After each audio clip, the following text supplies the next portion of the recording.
salaan kadib waxaa farxad ii ah anoo ku hadlaya magaca ururka bangiyada Soomaaliyeed inaan ka soo qayb galo xafladan qiimaha badan oo aan sanadkii labaad ka soo qayb galayo.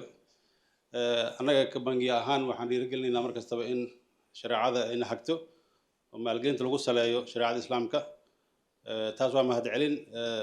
Waxaan codsan lahaa hay-adan ka codsan lahaa in bangiyada adeegooda shareecada kala duwan in la isku keeno si daraasad midaysan loo sameeyo.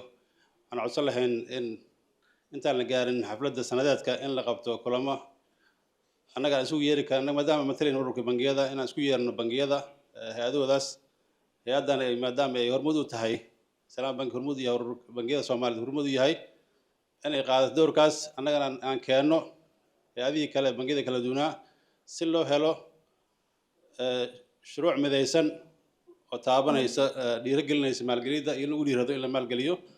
Annaga maadaama ummadda muslim tahay waxaa la rabaa wax waliba la bixinayo oo dhaqaalaha iyo maaliyadda in la waafajiyo shareecada islaamka. aad ayaan ugu bogaadinayaa doorka ay qaadanayaan ururka bangiga Salaam Bank iyo hay'adda riqaabada sharciga ah. aad baan u dhiirigelinaynaa waana mahadsantihiin ma dheeraynayo. Asalaamu calaykum waraxmatullaahi wabarakaatuh.